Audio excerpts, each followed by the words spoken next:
Man, that was a tough one. You are listening to the Central Indiana Sports Report podcast number 296.1, our daily audio sports section for Central Indiana sports fans. You're listening to the Central Indiana Sports Report with your host, Greg Mengelt. This is now a best of three series. So if we look at this entire playoffs, if it was best of three, but Pacers, Bucks, 2-1 Pacers. Okay? If you look at the Cavs series, we weren't supposed to win that one against the best team in the East. 3-game series, Pacers win 2-1. We get to the Eastern Conference Finals, and the big bad Knicks from New York, we're not supposed to beat them. 3-game series, 2-1. So this series is now a 3-game series. It is a best of three. The first 4 games don't even matter at this point. It is just best of 3. Absolutely. So if I need a team to go in and get me 2 wins out of 3, I'm taking the Indiana Pacers, winning one away and winning one at home. Call it a finals. Give us the championship. Okay. That was our very own John Robertson giving all Pacers fans hope on our Game 4 live reaction podcast. I guess was officially released Saturday morning, but Friday night. And he's not wrong. This Pacers team has given us plenty of reason to believe that they can win 2 of the next 3 games. Good morning, good afternoon, or good evening, Central Indiana sports fans. Today is June 14, 2025. It is a Saturday. I'm your host, Greg Mengelt, podcasting today from headquarters in Jeffersonville. Producer Susie is in the control room.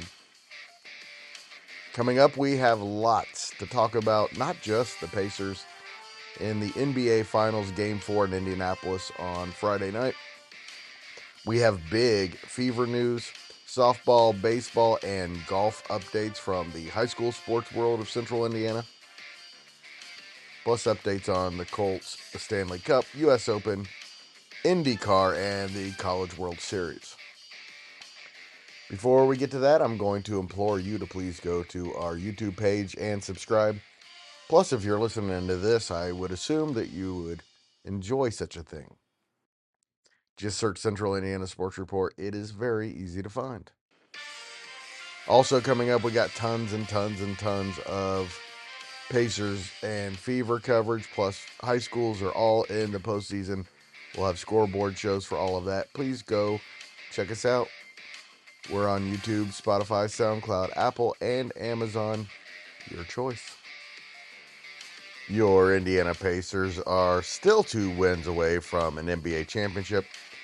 Unfortunately, now 2 are the Oklahoma City Thunder after stealing Friday's Game 4 at the Fieldhouse in beautiful downtown Indianapolis. The Pacers led 103-99 with a golden opportunity to go up 3-1 in the final 3 minutes and change. However, the Pacers just scored 1 point. In fact, field goal attempts were hard to come by in the final minutes. For a team that was 1-9 in the postseason in clutch situations, the execution was atrocious. Really hard to watch for the Pacers fans. Here's Pacers head coach Rick Carlisle with his analysis. Their second shots were a big problem. When you're unable to rebound, it's hard to continue to play with pace and tempo. I haven't looked at the end of the game yet, so I don't have the blow-by-blow for you. But give them credit. They kept attacking, and their defense was great down the stretch. We do have the blow-by-blow for you. And as painful as it may be, here it is. Coach mentioned the 1 point that was against 12 points for Oklahoma City in the final few minutes. Indiana shot 27.8% from the field in the fourth quarter and were out-rebounded 12-4 in the final 12 minutes. After averaging 1.43 points per possession in the first 3 games of the finals, on Friday, they averaged just 0.81 points per possession. It was not pretty at all. Shai Gilgeous-Alexander looked like the league MVP with 15 of his 35 points in the fourth quarter. His memorable fadeaway jumper with 2:23 left put the Thunder up for good. Jalen Williams played huge again for the Thunder with 27 points and 11 rebounds, going 11 for 11 at the foul line. In fact, the Thunder were 34 for 38 to the stripe, and I can't believe some of the crap they get away with. Chet Holmgren had a double-double of 14 points and 15 rebounds, and Alex Caruso scored 20 points and had 5 big steals off of the Oklahoma City bench. The Thunder won despite going 3 for 17 from behind the three-point arc. Of course, when you shoot 243 free throws, that'll make up for it. The Pacers had a chance despite shooting 38% after the first quarter. 5 Pacers finished in double figures, led by Pascal Siakam's 20. Siakam also had 8 rebounds, 5 assists, and 5 steals. Halliburton had 18 points and was really not good after the first quarter. And Obi Toppin had another big night, going for 17 points and 7 rebounds. The Pacers had 1 assist after the first quarter. Here's Tyrese Halliburton. Yeah, we got to do a better job. I got to do a better job of keeping pace in the game. I did a much better job of that last game, especially down the stretch, keeping pace, getting rebounds, and really pushing. I think we got to do a better job of when we do get stops, getting out and running. A lot of times in that fourth, we were fouling too much, taking the ball out, having to, kind of run something versus, just random basketball. So I got to do a better job there. Watch film, see where I can get better. That's on me. I gotta get us playing faster down the stretch, and I'll be better game 5. On the Central Indiana Sports Report, the analysis in the post-game podcast was split. Half of us thought that the troubles down the stretch and blowing a winnable game at home portends doom. The rest of us were pretty optimistic leaving the game. We posted our Game 4 live reaction following Friday's game. If you don't mind a little adult language and some threats of violence, you'll probably enjoy it. It was a lot of fun in spite the Pacers losing an NBA Finals game. It's 2 days off before Game 5 in Oklahoma City Monday. The Finals then return to Indianapolis on Thursday for a Game 6. And a potential Game 7 is scheduled for a week from Sunday. Here's Halliburton on the challenge of the Finals going forward. Yeah, we got to be ready to go game 5. Obviously going into a hostile environment, we got to be ready to play. And, for us to win, we're going to have to win one down there. So we got to be ready to go. And, we got a couple days to sit on this, watch film, see where we can get better. And, I'm excited about the challenge. It wasn't all bad news for Indiana basketball on Friday. Caitlin Clark is back, y'all. Yeah, I'm really excited. I think it's definitely been a process. I think the hardest part is when you begin to feel really good, and then it's just a process of working yourself back into actually getting up and down, and getting out there with my teammates. And obviously that can be a little difficult at the same time when they're prepping for other games that I know I'm not going to be available in. But I think the medical staff, I have to give them a lot of credit. I think they did a really good job, and just have tried to control my mindset the whole time that I've been out and learn from the bench. I think it can teach you a lot of different things, and it was certainly a learning opportunity, and I think it's going to benefit me, a lot throughout my career, just falling back and understanding, certain moments like this. But I'm super, super excited on Man City to get out there and probably shake off a little bit of rust and play. There you go. I told you, straight from the source. Caitlin Clark will return Saturday after missing 5 games with a thigh injury. The Fever made the announcement on Twitter Friday, tweeting, "She's back."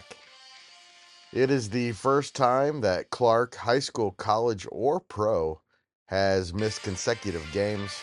Indiana was 2-3 in her absence. She was averaging 19 points, 9 assists, and 6 rebounds heading into Saturday's contest at the Fieldhouse. WNBA TV ratings sank 45% while she was out. Sophie Cunningham is also expected to return against a New York Liberty team that is the reigning WNBA champion and 9-0 on the season. A win could help the Fever win the Eastern Conference of the Commissioner's Cup on July 1st. If Indiana wins Saturday and beats 2-7 Connecticut on the 17th, they will play in the in-season tournament championship. Minnesota is the only unbeaten team in the West, with Seattle, Phoenix, and Golden State still in contention. We thought we were going to have 2 state softball championships coming out of Friday night. Instead, we only have one because of the rain. At Bittinger Stadium on the campus of Purdue in West Lafayette, Sidney Rainford threw a complete game 2-hit shutout, and North Newton won its first state championship in any sport, 2-0 over the Clay City Eels. Here is the Greencastle banner graphics. Cody Emerson with a breakdown. Cody Emerson here with the Greencastle banner graphic in Brazil Times. It was the North Newton Spartans defeating the Clay City Eels 2-0. It was the Spartans' first state title in any sport in its school's history. Just a fabulous performance by Sidney Rainford, their Division I pitcher who's going to East Carolina. A complete game, 2-hit shutout, struck out 17 Eels in the win, and it was just an all-around dominant performance by North Newton. Once again, North Newton defeated Clay City 2-0 for the Class A state championship. I bet it was a good night in Morocco. The 4A championship game between 30-4 Crown Point and 26-3 and 6-time state champion Center Grove was disrupted by rain in the second inning and will resume at 0-0 at 1 on Saturday. Also on Saturday at 4:30, it'll be 30-2 and top-ranked Tecumseh. They'll be playing for their 6th softball state championship, all in the last 17 years, against 23-7 Andrean for the 2A title. Then the final softball game of the 2025 season pits 28-2 Cathedral against 18-12 Hanover Central for the 3A crown. The Wildcats are unranked, but don't count them out. Their pitcher, Jillian DeYoung, has been maybe the best player in the entire postseason. Oak Hill, Wapahani, Westfield, Clinton Prairie, Guerin Catholic, New Palestine, and Shenandoah are all local teams playing in Saturday's baseball semi-states. Oak Hill and Wapahani go head-to-head in the semifinal in the 2A North semi-state at Oak Hill. New Pal and Guerin also play in the first round in the 3A South semi-state at Jasper's Ruxer Field. Also in 3A, Delta and Andrean play at LaPorte at 11:30. Westfield takes on upstart Goshen in the second semifinal at Kovaleski Field in South Bend in Class 4A. And Shenandoah takes on Mater Dei in a 2A South semi-state at the University of Evansville. Clinton Prairie faces Canterbury at 2 at Loeb Stadium in Lafayette. We released our baseball semi-state preview on Friday afternoon. Please go check that out. Plus, we'll also have baseball and softball scoreboard shows for you later this weekend. Indiana's final golf regional was played Friday at Coyote Crossing in West Lafayette, and it may have been the best of the 6 regionals. Number 1 Westfield made itself, without a doubt, the state championship favorite by shooting a .294, 10 shots better than number 8 Carmel and 11 better than number 2 Zionsville. The Shamrocks, Greyhounds, and Eagles all advanced to Tuesday's and Wednesday's state finals at Prairie View in Carmel. The regional championship is the 4th straight for Westfield, but it's not the one that they want. The Rocks have been state runners-up the last 3 years, to Guerin Catholic in 22 and 23, and Zionsville last year. Zionsville, Westfield, and Carmel joined rivals Noblesville and Hamilton Southeastern as contenders for the state championship on Wednesday. Brownsburg finished 4th, and Lafayette Central Catholic was 5th at the Harrison Regional. The individual champion is Guerin Jr. Eli Wessel, who beat Westfield senior duo Will Harvey and Jake Cesari in a playoff. They all shot 72s. And Zionsville Jr. Max Steiner, Westfield Jr. Hudson Kuchma, and Guerin Sr. Robbie Burt all shot 73s, 6 golfers within 1 stroke of each other.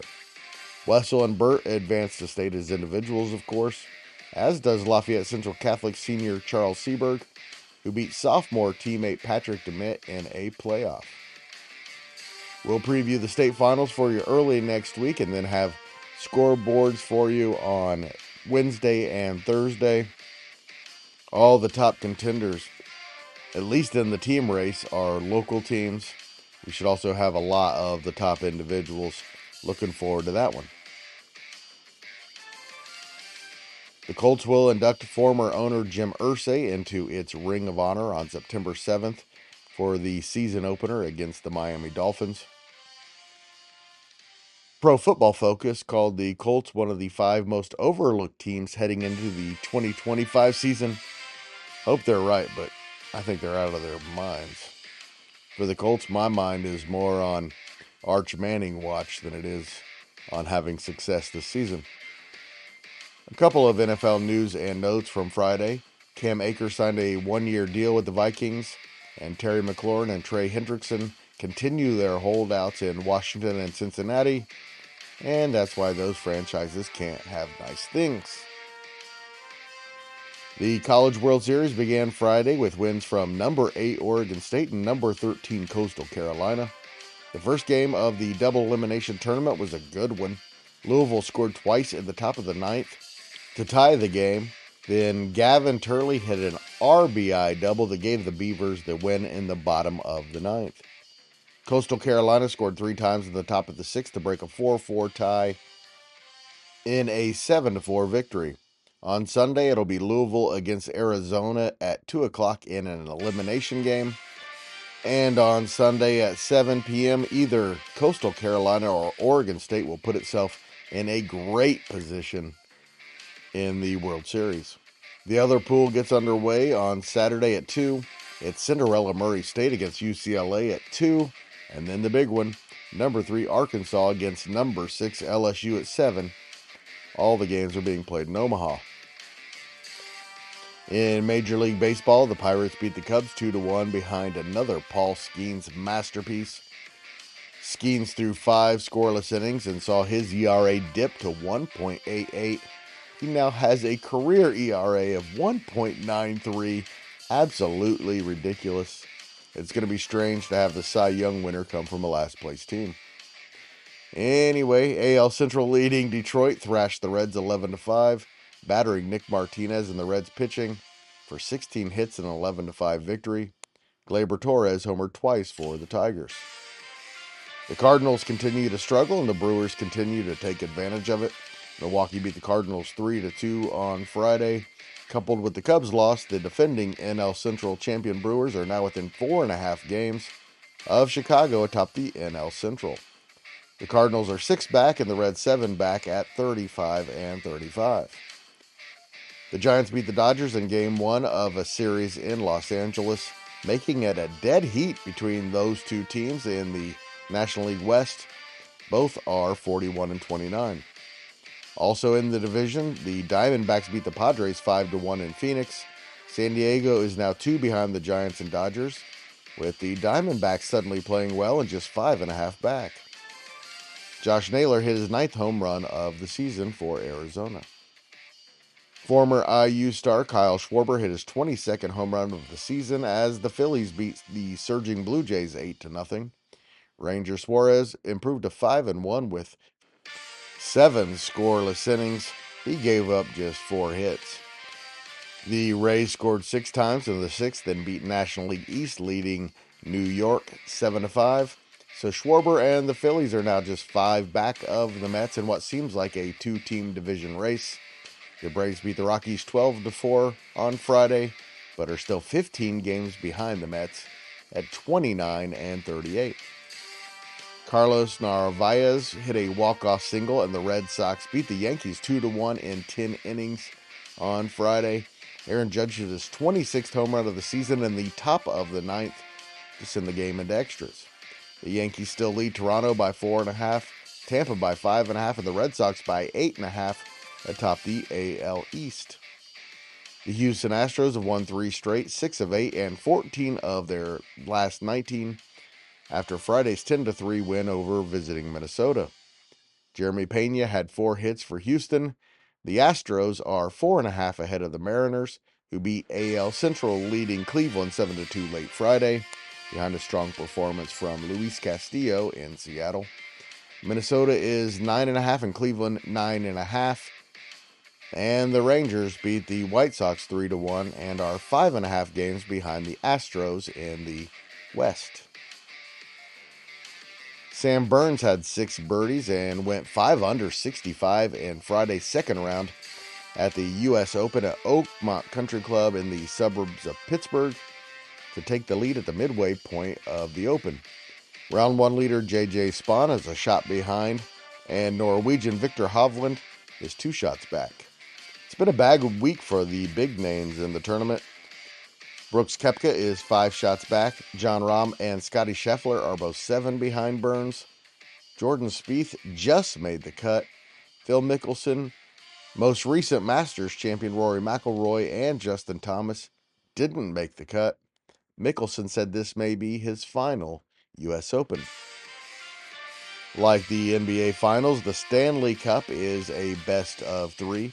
The Edmonton Oilers tied the series with an incredible comeback and a 5-4 win Thursday evening, and hope to avenge last year's 7-game loss in the final to the Florida Panthers. The series shifts back north of the border Saturday for an 8 p.m. puck drop. The Panthers are looking to become the first team since the 20-21 Tampa Bay Lightning to repeat as Stanley Cup champions. The Oilers are playing for their first cup since 1990 and Canada's first in 32 years. The game can be seen on TNT or the Max app. IndyCar opens its event at the Worldwide Technology Raceway Saturday with the first practice at 11 a.m. That's in the suburbs of St. Louis. Qualifications are at 3 Saturday with the final practice at 5:30. All can be seen on Fox Sports 1. The race is a rare Sunday evening race. Cannot wait. Great track for it, by the way. It's 1.25 miles. It's egg-shaped oval, and it makes for some great racing. IndyCar needs more short ovals. Those really show you the best oval drivers, having to deal with lapping some really, really good drivers in this series. Joseph Newgarden hopes to turn his season around at the track that he's conquered 5 times. He's the betting favorite ahead of series points leader Alex Below, who just won his first oval race ever in the Indianapolis 500. It's a good one to make your first one. Here are the standings heading into Saturday's qualifying. Pelot has a 90-point lead after winning 5 of the first 7 races of the season. Incredible performance by him and his Ganassi racing team so far. McLaren's Pato O'Ward is second, and Andretti's Kyle Kirkwood is 2 points behind O'Ward. Then McLaren's Christian Lugard is 106 points behind. Penske's Will Power and Felix Rosenquist of Meyer Shank are 136 points back. Scott Dixon is 138 behind his Ganassi teammate in 7th. Then Penske's Scott McLaughlin is 8th. Andretti's Colton Herta 9th. And Meyer Shank's Marcus Armstrong is 10th. Newgarden is 11th, tied with Foyt Racing's David Malukas, 185 points behind Pelot. Connor Daly of Juncos Hollinger, the favorite driver of the Central Indiana Sports Report, is tied for 19th place with Andretti's Marcus Erickson, just a point behind Ganassi's Kiffin Simpson. IndyCar has found the formula. This series goes 20 deep of drivers who can win from week to week. That's your daily update. Become a subscriber, a follower, a liker, whatever. Just search Central Indiana Sports Report at YouTube, Spotify, Apple, Amazon, or SoundCloud if you would like us to continue updating you on Central Indiana sports. Just search Central Indiana Sports Report. It is very easy to find, and we appreciate your support.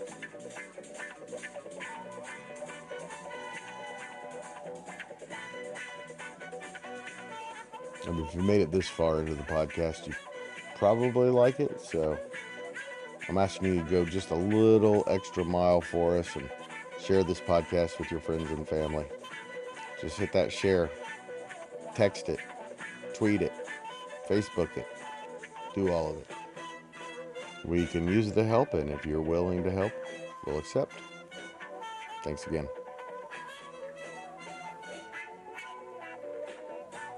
The Central Indiana Sports Report is a product of ITG Media. And I love Susie.